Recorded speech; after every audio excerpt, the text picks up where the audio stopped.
Mais que fait l'Europe? Des milliers de personnes empruntent la route des Balkans à leur risque et péril. En Autriche, des dizaines de corps ont été retrouvés dans un camion. Ces réfugiés sont morts asphyxiés. Un drame qui survient alors qu'un sommet sur les Balkans se tient à Vienne, en présence d'Angela Merkel. La chancelière allemande a aussitôt réagi. On l'écoute. Nous sommes tous choqués d'avoir appris la mort de dizaines de migrants, car personne ne s'est occupé de leur sort. Ces gens recherchaient plus de sécurité, plus de protection et au contraire, ils sont morts dans de tragiques circonstances. C'est un avertissement pour nous en tant qu'Européens, pour travailler ensemble à résoudre ce problème d'immigration et à faire preuve de solidarité. Avant même l'annonce de ce drame, la crise migratoire est venue bousculer les discussions prévues au sommet des Balkans. La Macédoine et la Serbie demandent de l'aide à l'Union européenne. Ces pays sont devenus une voie de passage, tout comme la Hongrie. C'est dans ce pays que les tensions sont les plus fortes, comme nous l'explique Mévalo. Ils continuent de passer. La clôture, ces fils de fer barbelés et ces lames ne les arrêtent pas. Juste un obstacle de plus à franchir. C'est pas très bien, mais nous pouvons tout traverser. Nous avons traversé tant de choses. Nous pouvons encore tout traverser. Mercredi, plus de 3000 migrants ont passé en force la frontière serbo-hongroise. Un nouveau record. Des réfugiés venant pour la plupart du Proche et Moyen-Orient. Ils fuient leur pays ravagé par la guerre. Cela fait 22 jours maintenant. Je suis arrivé depuis la Turquie. C'est tellement loin d'ici. Vous savez, on a traversé 4-5 pays pour arriver ici. Après la Grèce, la Macédoine et la Serbie, la Hongrie, c'est un peu la lumière au bout du tunnel.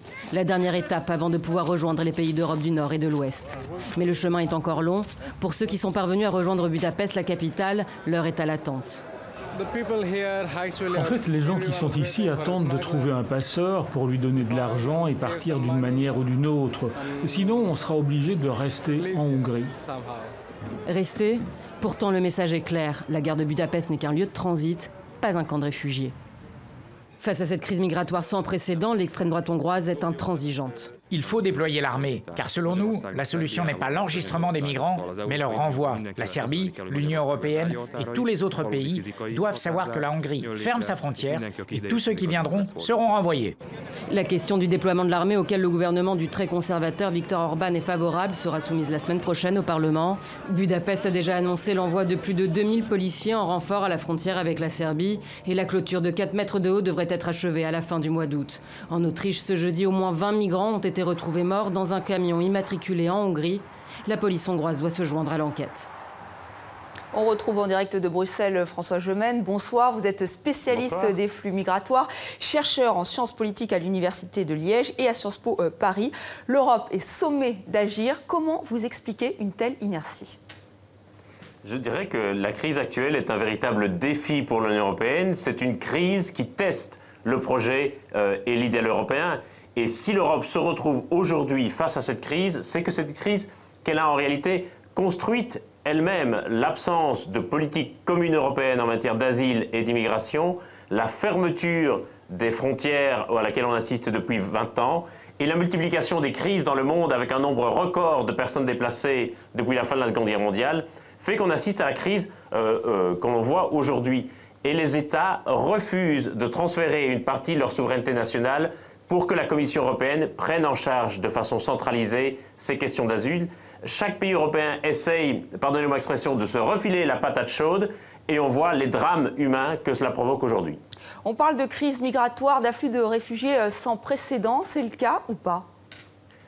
Alors, il est certain que le nombre de demandeurs d'asile qui arrivent dans l'Union européenne pour le moment vient de dépasser celui que l'Europe avait connu au moment de la guerre des Balkans dans les années 90.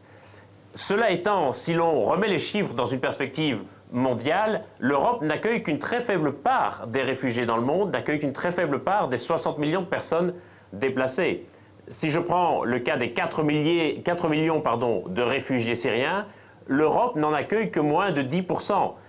Et donc, quand l'Europe se compare à des pays comme la Turquie, qui accueille quasiment 2 millions de réfugiés syriens, l'Europe, clairement, ne prend pas sa part de la situation. Et pourtant, on a vu ces manifestations xénophobes en Allemagne, la Hongrie qui érige des barbelés, en appel à l'armée. On sait que ces migrants, vous l'avez dit, sont en grande majorité des Syriens. On sait ce qu'ils risquent, s'ils restent dans leur pays. Comment expliquer ces tensions? C'est le contexte économique? C'est difficile à comprendre. Je pense que les médias et une partie des hommes politiques, notamment des hommes politiques d'extrême droite, portent une grande part de responsabilité dans cette montée du racisme, dans ce climat délétère que l'on a en Europe aujourd'hui, qui s'apparente parfois, il faut le dire, à de la xénophobie d'État. On est là face à des gens qui fuient les bombes, qui fuient des persécutions, qui cherchent à se mettre à l'abri et à sauver leur vie, et on ne leur repose que des clôtures et des militaires. Il y a véritablement une honte pour l'Europe et une faillite du projet européen. Alors depuis plusieurs semaines, les médias, vous parliez de la responsabilité des médias, on s'interroge, faut-il parler de migrants, de réfugiés? Quel est le poids des mots? Le poids des mots est important, notamment parce que les mots façonnent les opinions publiques et façonnent les perceptions que les opinions publiques ont de ces mouvements migratoires. Et je pense que beaucoup d'Européens ne se rendent pas encore compte que les gens qui arrivent en bateau sur la Méditerranée sont des gens qui fuient pour sauver leur vie et sont aussi des gens dotés de richesses, de talents qui ont énormément à apporter au continent européen. Alors Angela Merkel est vraiment en pointe sur ce dossier. Est-ce qu'elle va réussir à convaincre? Est-ce que l'Europe n'a plus le choix aujourd'hui? Il y a clairement en Europe, on le voit aujourd'hui, deux types d'hommes et de femmes politiques. Il y a des hommes et des femmes d'État. Angela Merkel fait partie de cette première catégorie. Et il y a des petits politiciens et des petites politiciennes. Et malheureusement, ils restent nombreux. Et donc il y a un véritable schisme en Europe entre les pays qui prennent leurs responsabilités, l'Allemagne, l'Italie, la Suède, et ceux qui essayent d'en faire le moins possible. Mais est-ce que vous pensez qu'il va y avoir une volonté européenne? Encore une fois, il y a eu ce drame. Là, on voit que ce sommet des Balkans est perturbé, bousculé par ce qui se passe. Est-ce qu'ils n'ont plus le choix? Vraiment, est-ce que vous sentez qu'il y a cette urgence? Il y a clairement une urgence. Et je pense que même ceux qui ne sont pas favorables à une politique commune européenne en matière d'asile et d'immigration réalisent que la solution à ce problème ne peut être qu'européenne. On le voit, les pays sont démunis, que ce soit la Hongrie, la Macédoine, l'Italie ou la Grèce hier. On sent que les pays appellent à l'Union européenne et donc il va bien falloir qu'ils sortent de la schizophrénie qui consiste à demander une résolution européenne au problème tout en refusant de transférer une partie de leur souveraineté nationale à la Commission européenne sur cette question. Il faut d'urgence sortir de cette schizophrénie pour avoir un véritable système européen harmonisé en matière d'asile et un véritable projet politique. Pas des barbelés, des militaires et plus de sécurité, ça n'est pas un projet politique. Il faut un véritable projet qui guide cette politique d'immigration et d'asile. Et certains évoquent même de revoir les accords de Schengen. C'est possible? C'est absurde, c'est certainement possible, mais les accords de Schengen sont au cœur du projet européen et au risque d'être cynique, ce sont les accords de Schengen, sa libre circulation à l'intérieur du continent, qui justifie d'une certaine manière la fermeture des frontières, de manière à construire une sorte de forteresse dans laquelle pourraient circuler certains privilégiés. Je pense que les accords de Dublin vont certainement être revus. Je n'imagine pas que les accords de Schengen puissent l'être. L'Europe se tirerait en tout cas une balle dans le pied. Est-ce qu'aujourd'hui il faut rassurer l'opinion publique, leur montrer qu'il faut aider ces réfugiés qui peuvent même être une chance pour l'Europe? Tout à fait, et je pense que cela demande énormément de courage politique.